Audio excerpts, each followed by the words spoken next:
We are recording this, so hopefully everybody is okay with that.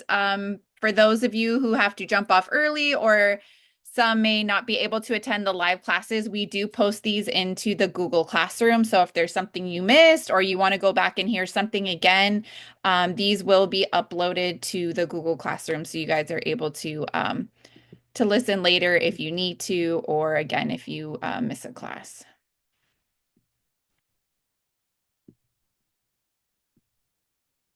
So we'll just get started with some introductions and go around. So if you can just share your name, your farm name, where you are located, and something that you are looking forward to about spring. So I'll kick it off and then I'll pass it to Lisa.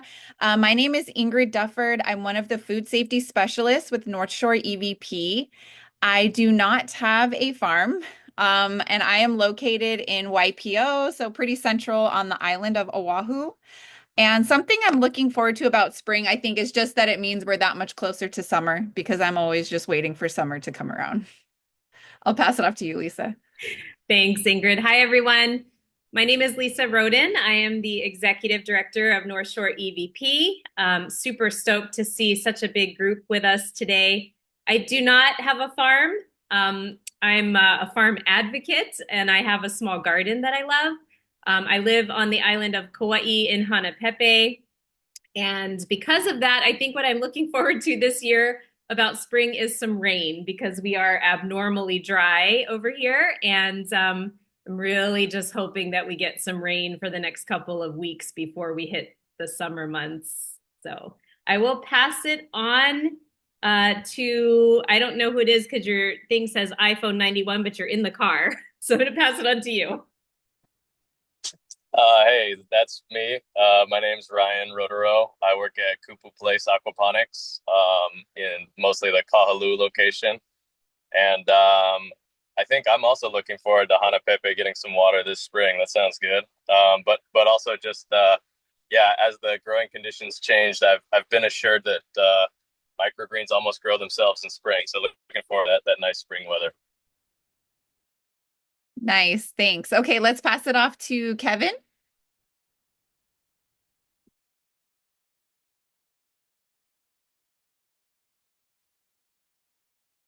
Oh, you're muted, Kevin.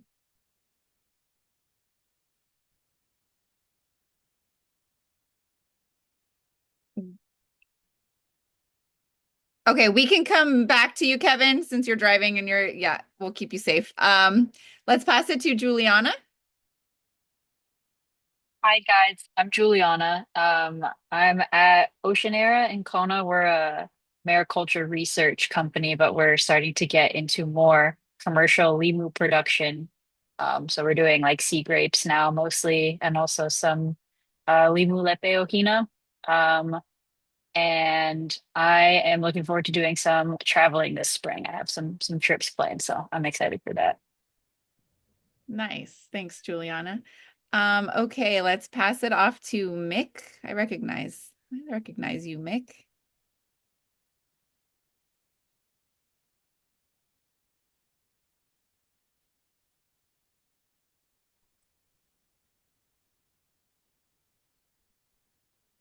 Hi. I don't think I'm muted anymore. I'm not sure, but I'm okay. Sweet. I'm Mick. I also work for Blue Place with Ryan. I'm currently in our um, town location in Nuuanu. And yeah, I agree with Ryan on what he's looking forward to in the spring. I like when our crops are basically growing themselves, which is makes my job real easy. Nice, thanks. Okay, Kevin, it looks like you're unmuted now. Do you want to go ahead and Yeah, introduce yourself? I'm trying to figure out my iPhone here. Yeah, Okay. I'm Kevin. Kevin Story. We're in Makawao. We grow microgreens also, and I'm really glad to be here and moving towards the GAP certification. And as far as spring goes, I got to tell you honestly, I really don't notice the difference between summer, spring, winter. We live in Hawaii. It's always beautiful. True. Good point. Thanks, Kevin. Okay, Noe. I hope I'm saying your name right. Yeah, you're right. No, I. Um, I'm Noe Newman with Lokolea Farms in Haleiwa on Oahu. And I'm looking forward to taking my kids and my family to well, their first trip uh, out of the country. We're going to go to Japan in the spring. So that will be fun. Awesome. Wow. Lots to look forward to. Thank you. Let's go to Kareen.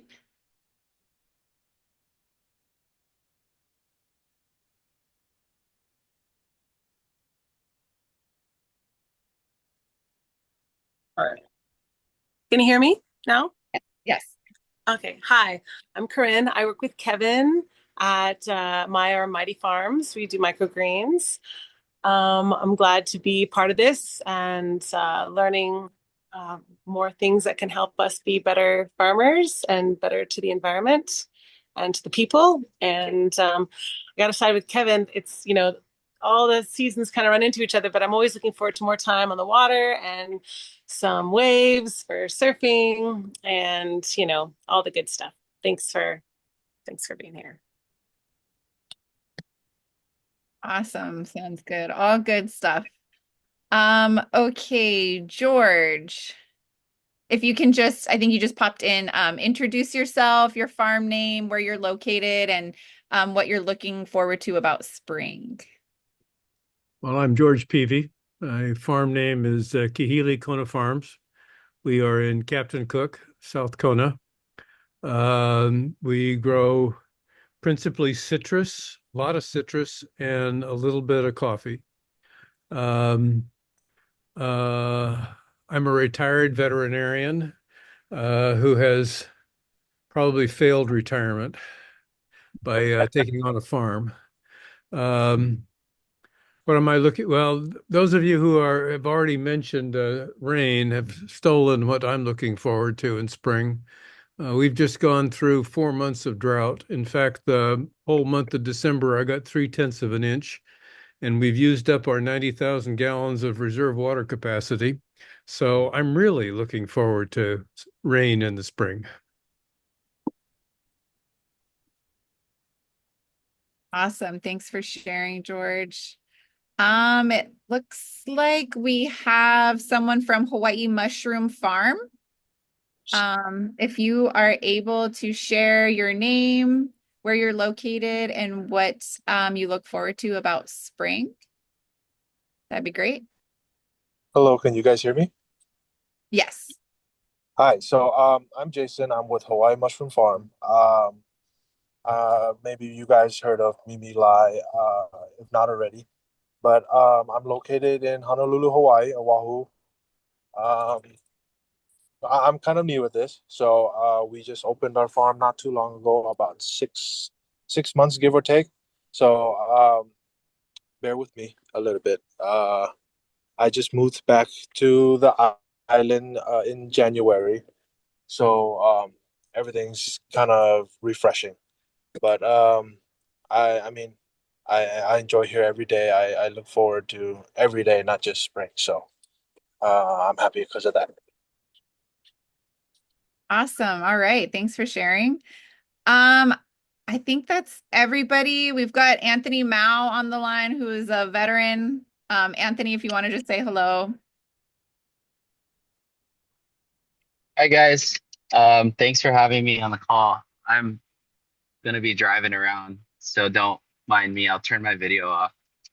I think the question was what I'm looking forward to for spring, and I would say this is kind of probably a different twist on perspective, but now that our company's been in operation for as long as we are, um, getting out of the startup phase, getting out of the expansion phase, and enjoying watching my relatively new team under a new manager thrive in our work environment.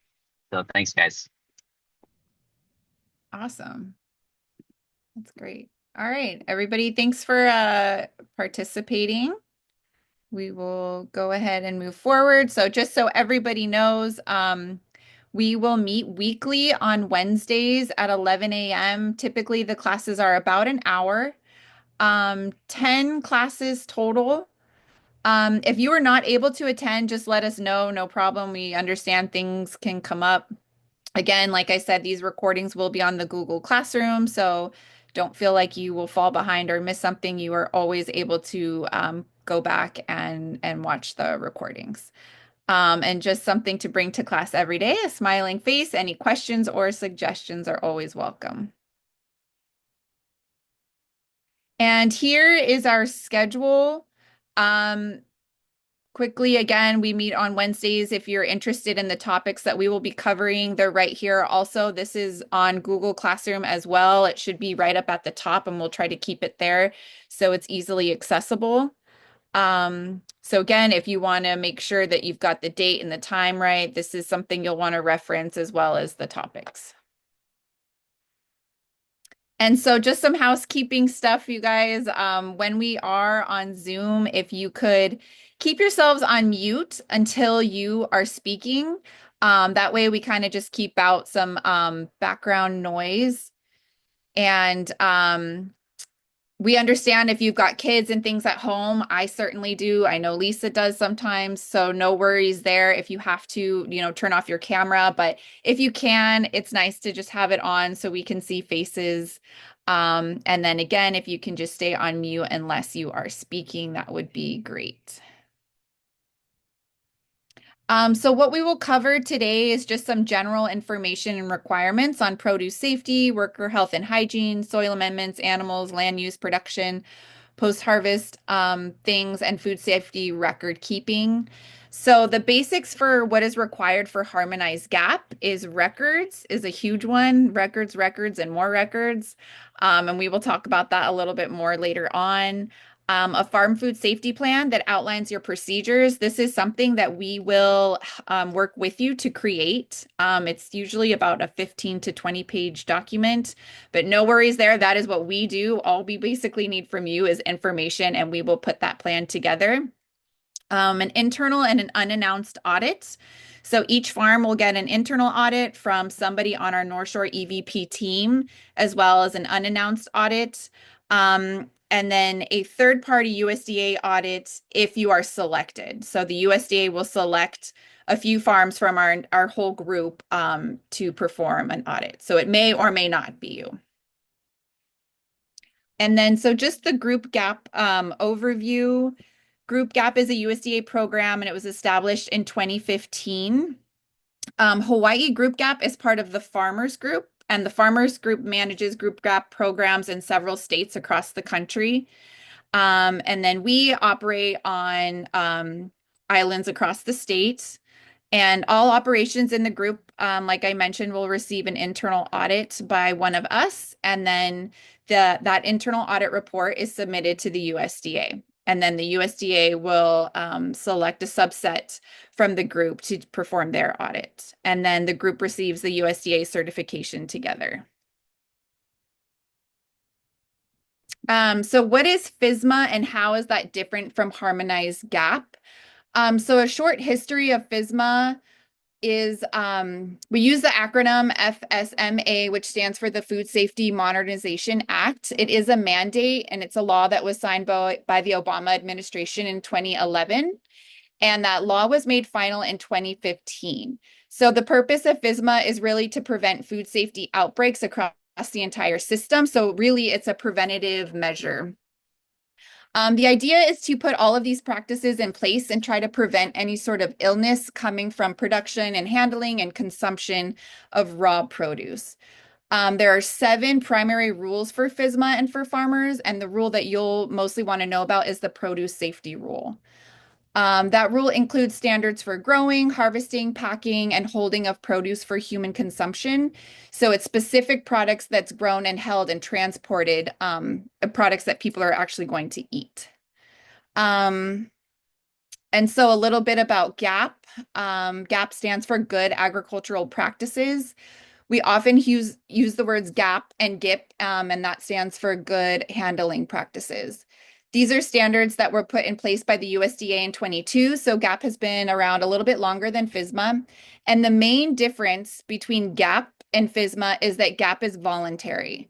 So many buyers require GAP certification, even if the grower is small enough that they do not have to comply with FSMA.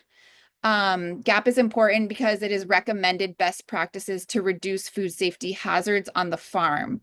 And those hazards may come from workers, production practices, harvest practices, or post-handling practices of fresh produce. So again, those practices are there put in place as a preventative measure. Harmonized GAP came along a little bit later because once FSMA was put into place, the USDA realized that the GAP checklist that they had was not robust enough as FSMA. So that's how harmonized GAP came to be. And harmonized GAP and FSMA align really closely with each other. So we have had operations who have been harmonized GAP certified, and then they had a FSMA inspection and were easily able to pass that FSMA inspection.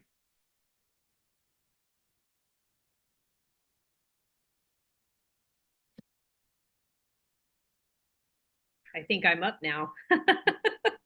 So we want to just give you folks a little background in sort of what we like to call Food Safety 101. So we're going to spend just a few slides talking about the microbiological hazards in fresh produce, essentially looking at where does contamination come from. So the first thing we want to do is sort of make some definitions. When we're talking about microbiological hazards in fresh produce, we're really speaking about pathogens. And in particular, pathogens are microorganisms that can cause people to become ill or cause disease. When we're talking about fresh produce and pathogens, we're really looking at three main classes of pathogenic microorganisms. We're looking at bacteria, viruses, and parasites. So we're going to spend just a little time sort of defining those and providing some examples so we kind of all start off on the same page as far as what these things are. And really we want to understand how do we mitigate against them. So first, bacteria. Bacteria are a big problem just because with the right conditions, they can reproduce very quickly. And so you can start off and within a short period of time have a lot of bacterial infection or contamination. What we want to know about bacteria is what do they need to reproduce quickly? And those things are water, food, and the proper temperature. So water, obviously, all living things need water. Food, bacteria feed a lot of times on organic material. And then temperature, they like basically a lot of the same temperatures that we like. Body temperature is where they thrive. And so when we have all of those things in place, we have a real problem with controlling bacteria potentially. Examples, these are things that you guys have probably heard of before: Salmonella, Escherichia coli, we always typically say E. coli, and then Listeria. And as we go through these, we try to list a few outbreaks so that people know what we're talking about and how this corresponds to what happens in the food system, not only on a national level, but we try to include some outbreaks that are local as well. So just a few to note here. In 2016, there was a Salmonella outbreak in the Captain Cook area that was in raw macadamia nuts. You can see this list. Salmonella again shows up in 2014. An outbreak of Listeria in cantaloupes in 2011. That was a pretty big one. And in 2006, a really bad outbreak of E. coli, a specific strain called O157H7 that occurred in spinach. And we mention these because we just want people to kind of start to listen. When you hear the news, you hear about an outbreak. Food safety outbreaks tend to make national news when they're really big. And we just want to make sure that folks are kind of keying in on those things, and in particular, what commodities are involved. So as I was saying about bacteria, they do reproduce quickly when they have what they need to grow: food, water, and temperature. So how do we mitigate against them or against that happening? One thing is we want to use proper sanitation because that gets rid of the things that bacteria like to feed on. So we'll talk about this a lot throughout this class. Cleaning, cleaning, cleaning, very important. Water also needed, and so keeping things dry is a really good strategy to prevent against the growth of bacteria in your area. And keeping produce cool is another way to prevent that. So as you harvest, having a way to quickly cool down the temperature of what you're harvesting, using coolers, using reefers, whatever strategies you have to keep things as cool as possible, that will help keep your bacteria multiplication rates down. So these are just strategies that we're going to start to talk about so that we really kind of key in on what those practices need to be and why we use them. Second group that we mentioned, viruses. So viruses, we probably all have a much tighter understanding of them now than we did a few years ago. They do not, they're not considered a living organism because they require a host actually to multiply. They need a host to feed off of. And typically viruses are spread by people. And oftentimes because we're not being clean enough, we're not using proper sanitation. So washing our hands before we touch things. We can also contribute to that through the spread of viruses through contaminated water. A couple of examples of viruses moving through the food system, hepatitis A. This was a big one that occurred in 2016. It was in the news in Hawaii because this was occurring locally here in the state during this time. Hepatitis A, a sea asparagus, also occurred in 2016. Norovirus, that one's the one that's often called the cruise ship sickness because it's a virus that spreads very quickly among people in closed spaces. A really locally centric one was one that occurred at Herringbone, Waikiki. If you remember, at the international marketplace, this, once the IMP was redone, this Herringbone Waikiki place opened in August and in October closed down for days because they had such a bad outbreak of norovirus that occurred in that area. And then another one that occurred in Hawaii in 2015 was raw oysters that were imported and tested positive for norovirus and made a number of people sick. So we bring these up also because we often hear people say, oh, well, food safety outbreaks, foodborne illness outbreaks, they occur on a national scale. They occur, in mainland areas because of all the places that, this big scale agriculture food goes. But that's not really accurate. We do have food safety, foodborne illness outbreaks here in Hawaii. And so we just want to make everyone aware that those things are occurring. So just like bacteria, viruses can really be mitigated through proper sanitation. They are easy to spread, but a couple ways that we can reduce that is really making sure that we wash hands. Again, viruses are typically spread by people. And so keeping your hands clean before you touch anything is a really key practice. If you have workers at your farm and they are ill, or if you yourself are feeling ill, very important not to handle produce. I know on farms, it's really hard sometimes to tell people not to come in when they're sick because we have work to do, and oftentimes farms are low staff already. But as much as possible, you want your workers to get into the habit of not coming to work sick and spreading that around. We also want to strive to make a culture in our workplaces of making sure that we report illnesses. So when we ourselves are sick, we should feel that we can go home, that we can tell people, I can't do that task today because I am ill. So just keeping those things in mind as you're moving forward in your work. Our hand washing slide here, we bring this up early on in our training because hand washing is so important. I really like this slide because it does really illustrate well the areas that most people miss. That's the dark purple that you see on the hands. So as you're thinking about training and where in your operation you can improve your practices, this is an easy one. It's one that we recommend folks start off with. Having a training about proper hand washing, super simple, doesn't take very long. Really key in on those fingertips and thumbs that we often miss when we're washing hands. So you'll probably see and hear this again throughout our classes. Parasites is the last class of pathogenic microorganisms that we want to touch on today. Parasites, similar to viruses, need a host to multiply. One problem with parasites is that they can be stable in the environment for a long time. And so they're really difficult to prevent, and that's why we really want to take care when we're thinking about how to mitigate. Parasites are often transmitted through water that has come into contact with fecal material. So obviously, on our farms in Hawaii, that is something that can happen really easily. We have a lot of feral animals that we are dealing with. So being aware of that water transmission is very important. Parasites can actually infect someone and the symptoms may not show for some time, or they may come and go. So it's very hard sometimes for folks to pinpoint that the illness that they have is due to a parasitic infection.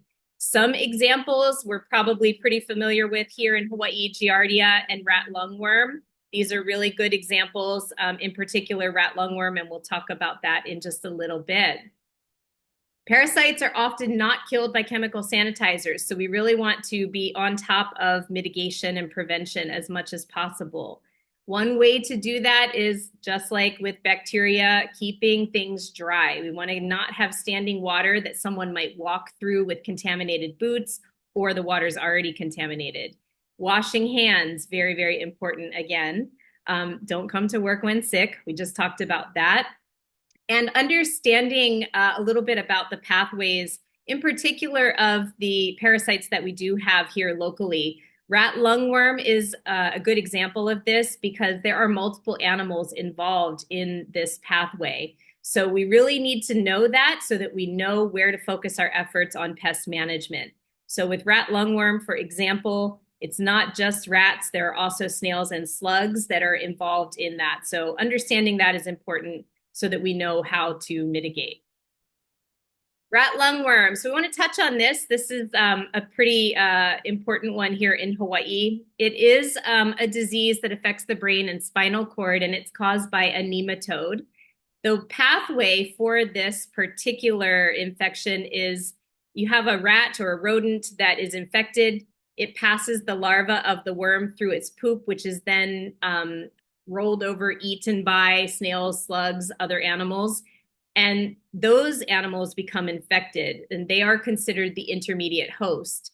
Then sometimes snails, slugs, maybe other things that we're eating, those snails and slugs get onto leafy greens or something else that we are eating that we didn't cook, and they get ingested. So a couple steps that we want to take when we're thinking about how to prevent, especially against rat lungworm. We really want to be looking closely at our leafy greens when we're harvesting. If we're rinsing them, make sure that you're getting in there in the leaf as best you can, in clean water, very important.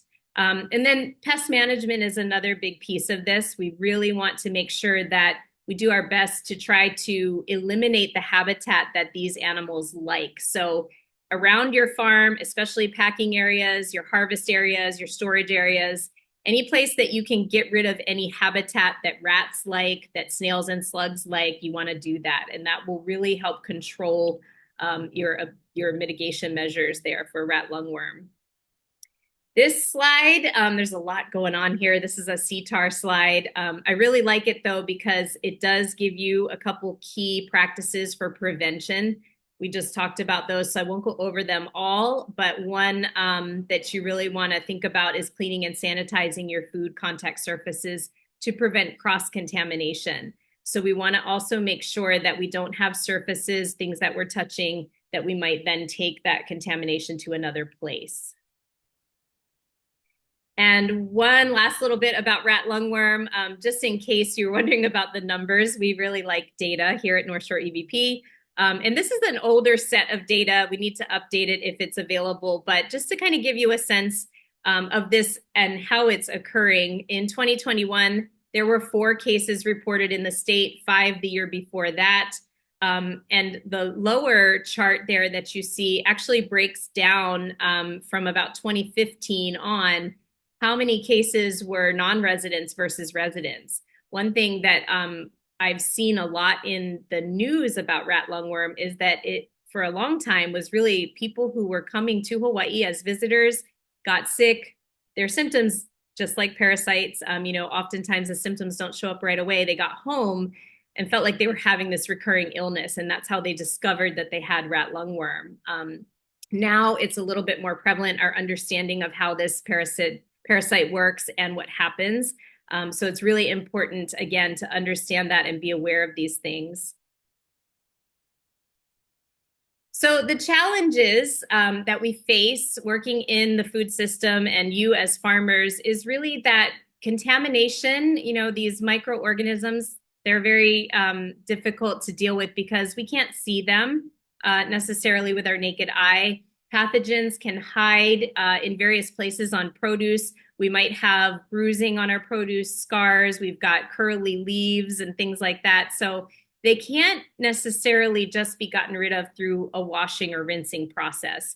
And that's why we really want to make sure that we are focused on prevention from the beginning, not just at post-harvest stage. So as you're preparing your land, as you're growing your crop, you really want to be thinking about this all the way through. The other thing to remind everyone of, and I know you guys know this, but fresh produce, most people are buying it to eat it raw.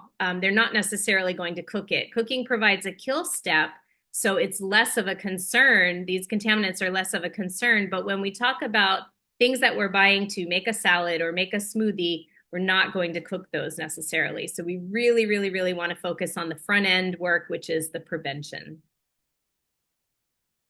So we're going to take a little bit of time to talk just in general about where contamination comes from when we're in a farm setting.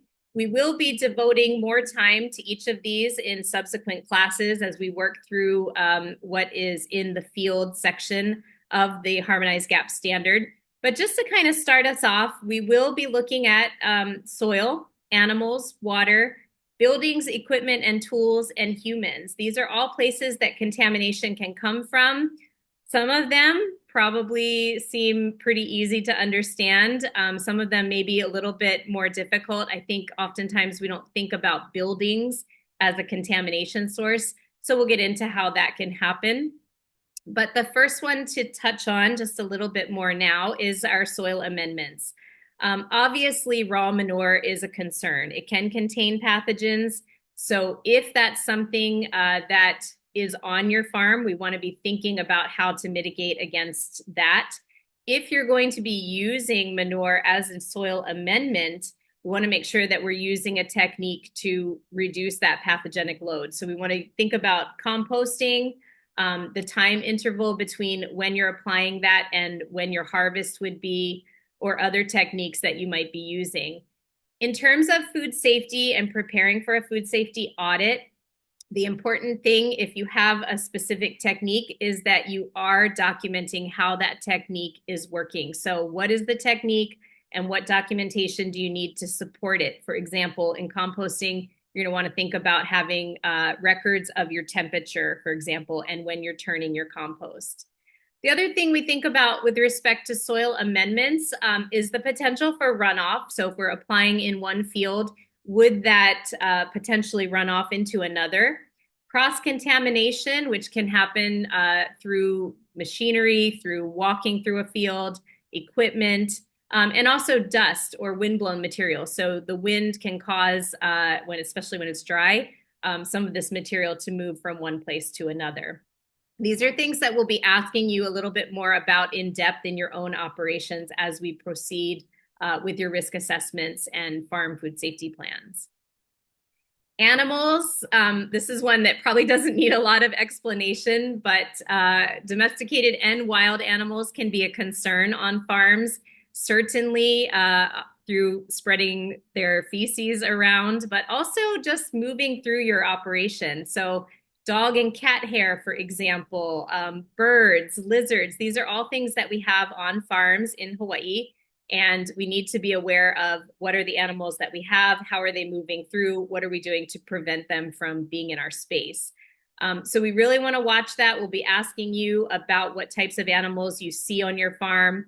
If you have a dog or a cat that is on your farm, that's not necessarily a problem. We just want to work out a strategy to keep them out of the field as much as possible. We want to be sure that we're checking the fields for anything they might be leaving behind. We also want to try to keep them out of a packing area as much as possible. So we'll spend a little time also talking about buildings, equipment, and tools. And this is the one that I think is probably the least understood when we think about contaminants and where they might be coming from. This one is probably at the bottom of the list. But in our spaces, certainly any surface that comes into contact with produce, we want to make sure that it's clean, right? We want to prevent cross-contamination, which could be happening through ourselves, through equipment, which is tools or even bigger equipment like tractors. We want to talk about cleaning in our spaces. So using clean water and soap is very important. We want to make sure that we sanitize afterwards.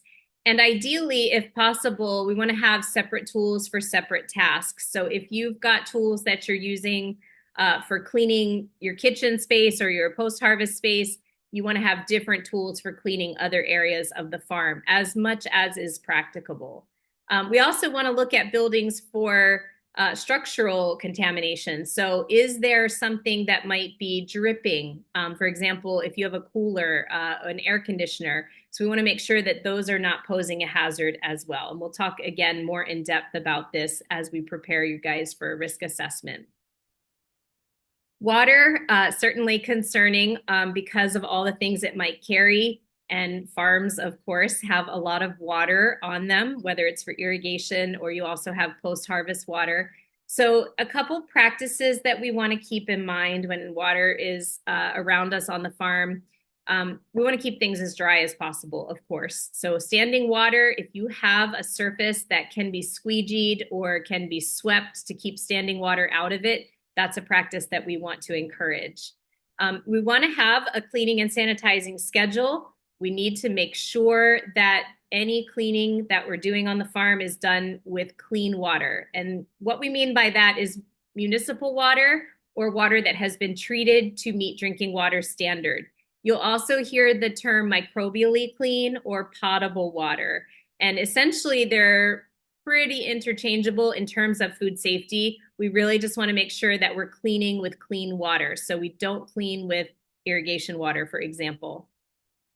We also want to make sure that we're paying attention to and being mindful of things like burst irrigation pipes or a flooding event. We're moving into spring. We haven't had a lot of rain. So a flooding event, if we do get a heavy rain, is definitely something that's possible. So keeping in mind when that flooding could happen, where is it going to happen, what areas of your farm or fields are likely to be impacted.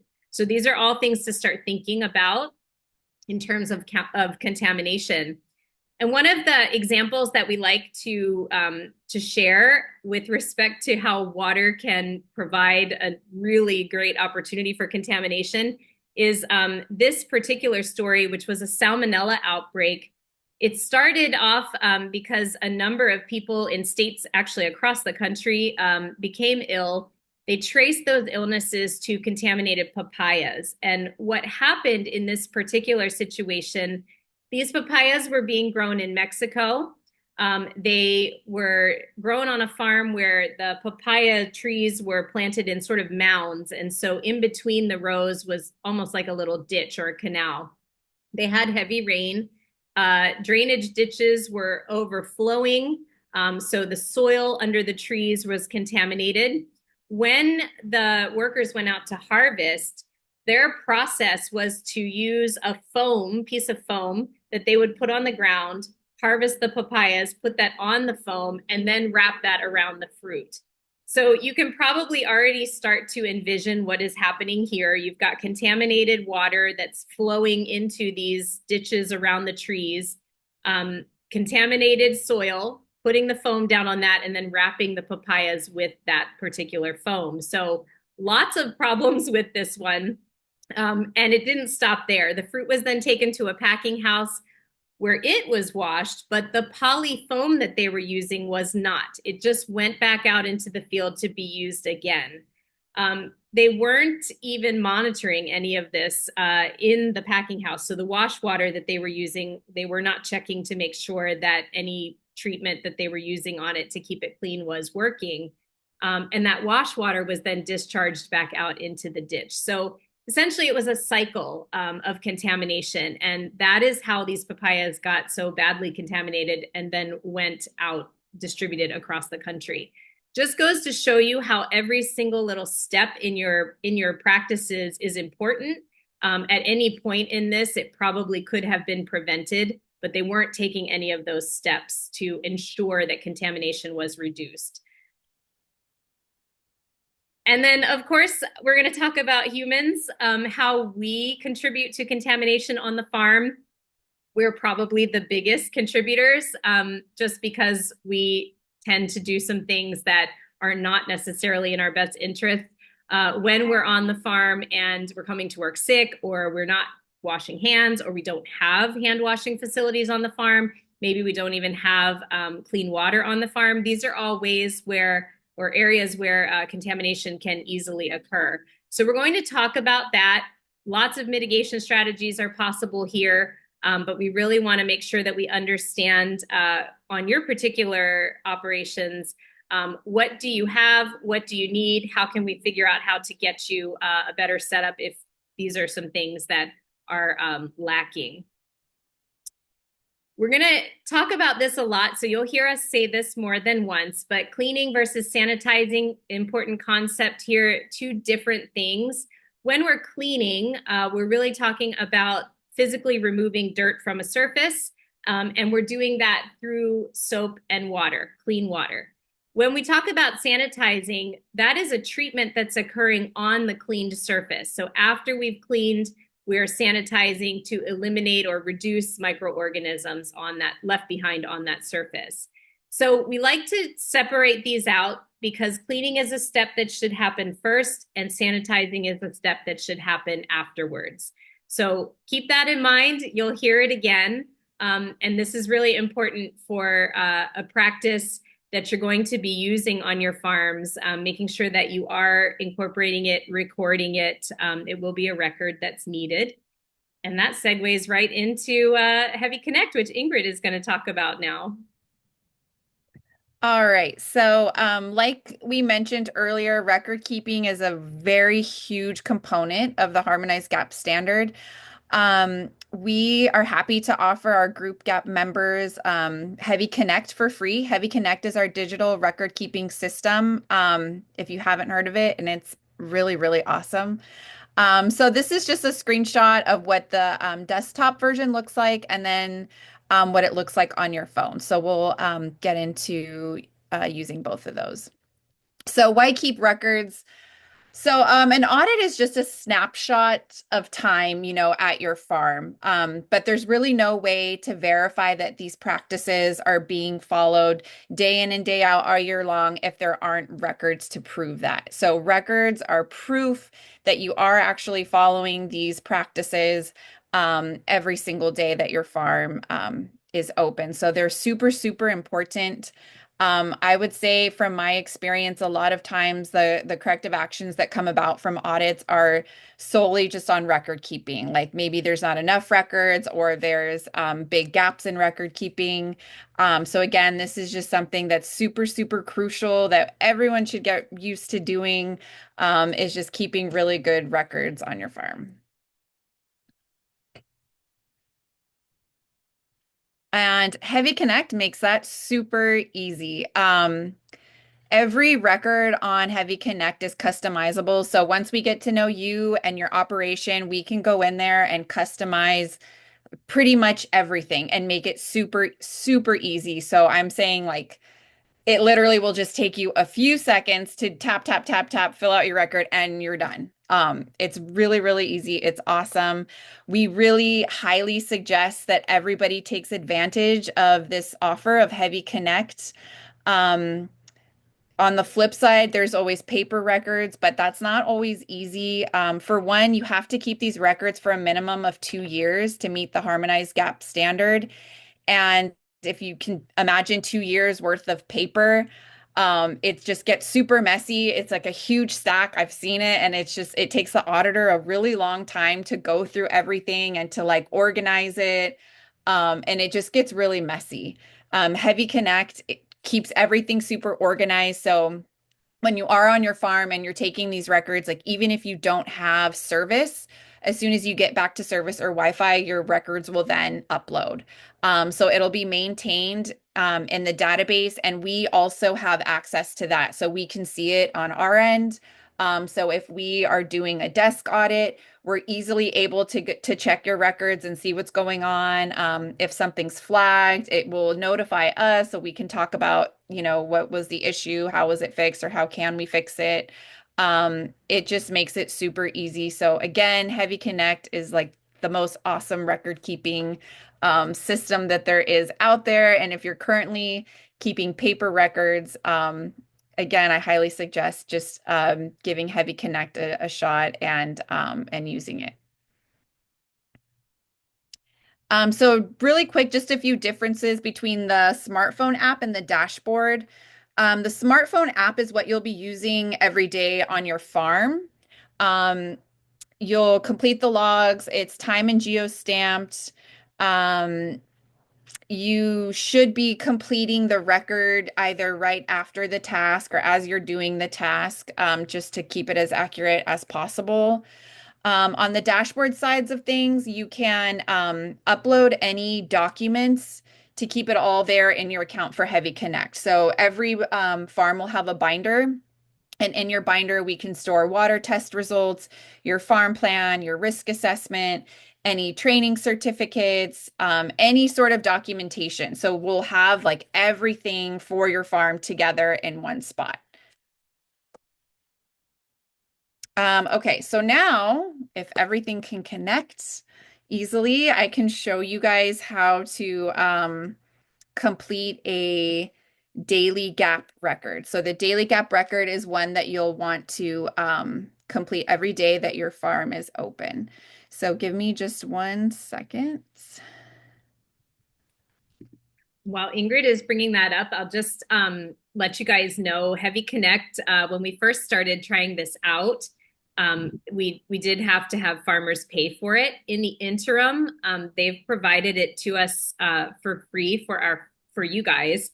We have to pay for our licenses to be able to see things, but you guys get it for free. So really take advantage of using it. It is phenomenal. It's something that's used by really big companies like Driscoll's.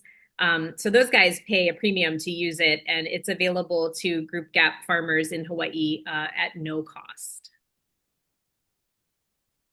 Okay, so my screen always turns blank, but can you guys see this? Lisa? Yeah, we're seeing your dashboard, Heavy Connect dashboard. Okay, you don't see the app?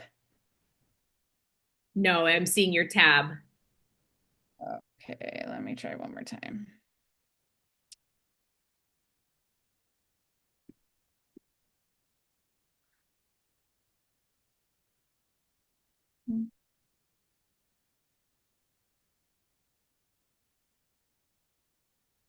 Okay, 1 second. This is always the fun part with technology. I promise we practice this. Okay. And yeah, George, if you want to just hang on to your question, we'll hit them at the end.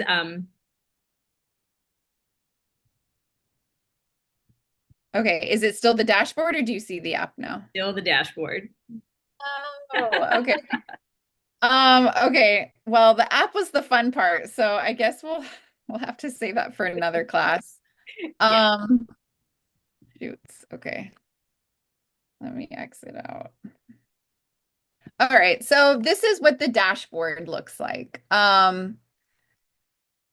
This is where you'll find all of your stuff. So right here on the left, you guys will be able to explore these, but right here in the inspector tab, you'll find all of your records that you created for the week, or you can even go back to a year. You'll be able to find everything that you've ever created right here.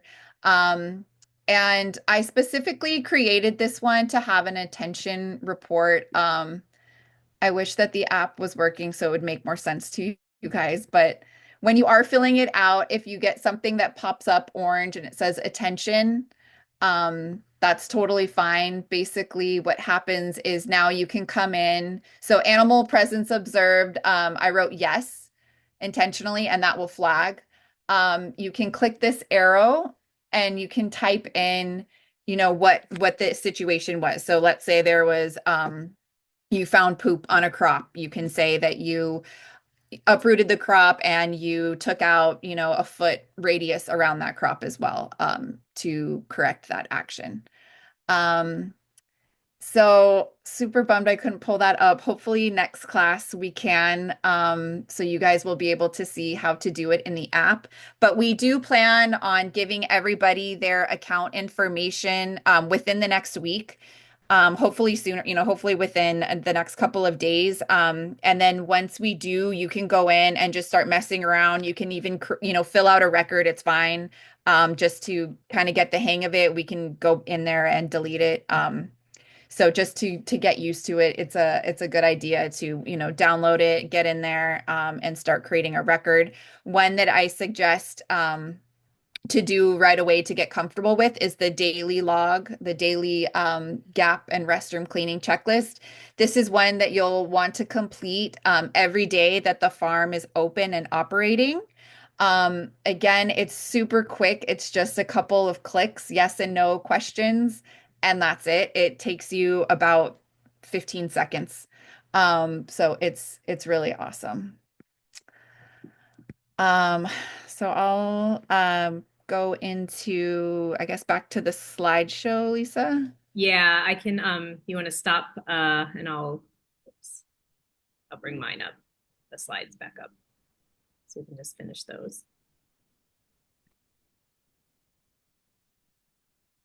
Okay. So some basic tips, just just to get into the habit of keeping records. You can set a reminder on your phone or around your farm. Put Heavy Connect on the first page of your phone just so you're seeing it every day, and it's something that you're more inclined to do because again, record keeping is just a huge component of this harmonized gap standard. And so it's best to just like get into the regular practice of keeping these records, especially on Heavy Connect.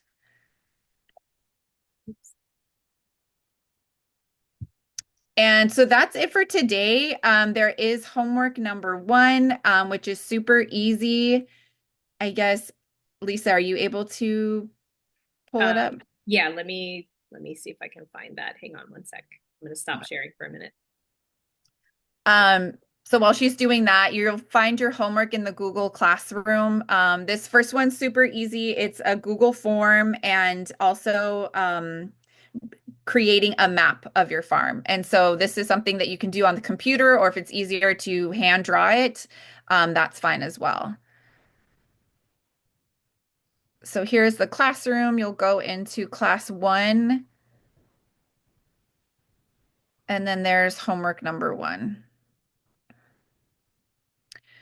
So you'll just fill this out. It's, again, some basic information about your farm, and this is the information that we use to start to create your farm plan. So super important that it's accurate. And then down here towards the bottom, it will mention about creating a map. This is one that's just an example, so you can easily do something as simple as this. But again, if you're not comfortable of doing something like this on the computer, a hand-drawn map is perfectly fine as well. And that's it.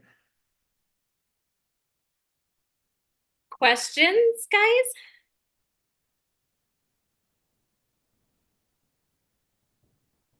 I think George I have one yeah. about the map. Oh, sorry. I think I saw that Heavy Connect has maps on it in one of your slides. Is that true or no? I don't know that we've ever used that option. If it has it, that may be referring though to maps that we upload. Oh, I see. Okay, but you can just keep it there. Yeah, we'll have to look at it. So my question is,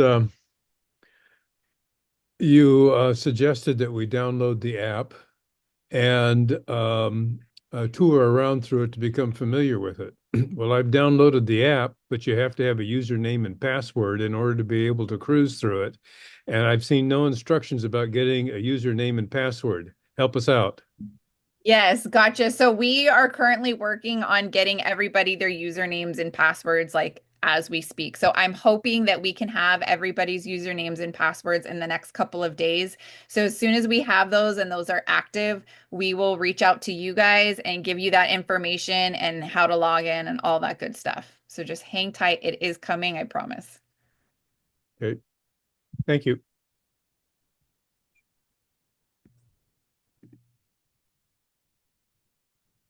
And Anthony threw a suggestion in the chat, which is to use Google Earth to get a spatial map layer of your farm, and then you can draw it on it using a design app. So that's an option if you want to do that. There's a number of ways to do it, and please don't feel like you have to do the Cadillac. You can do whatever works for you and send it to us, and we will get it up into Heavy Connect for you. Any other questions, guys? I know that was sort of a dump truck load of information, which gives you a sense of what probably each of our classes will be like. As we move forward through these over the next couple of weeks, we will have a specific topic. We will cover all of the areas of the Harmonized GAP standard. And the point there is really to make sure that you folks are familiar with what is in the standard, what you'll be required to do in order to pass an audit. Go ahead, Juliana. Yeah, I don't think I got access to the Google Classroom. Can I like send you guys an email and I can get that or Yes, absolutely. thank you. I had a question too about the mapping. Mhm. Is it if multiple of us work at the same place, is it considered cheating if we have like the same map, or is it a good exercise to do our own, or what? No. Just one map. And Okay, I think you're with Kupu, right? that's right. Yeah, okay. So you guys are good to go. So you're lucky. You don't have to. Sweet. Thanks, Anthony. Yeah, we do have some folks in today's class and subsequent classes who are already in GroupGAP, have been in the Hawaii GroupGAP program for a little while, and are using this as an opportunity for a refresher or have new staff. So this is a really great way, though, for you guys to get to know each other. It is a really big network now. We've got about 50 farms in our group. So definitely feel free to reach out to folks, especially those like Anthony and the guys at Kupu Place who have gone through this already. They are really good for information about what to do, what not to do, and that's really a good way to use this network.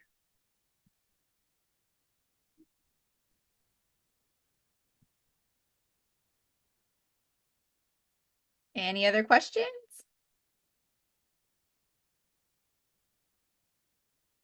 No. All right, you guys. So we will see you again next week, same place, same time. In the meantime, if you guys have any questions, please reach out. And again, hoping to get everybody's usernames and passwords out to you guys within the next few days.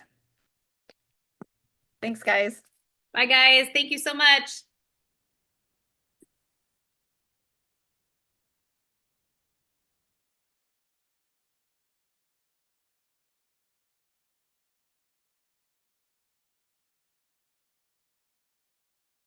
Did you stop recording, Lisa?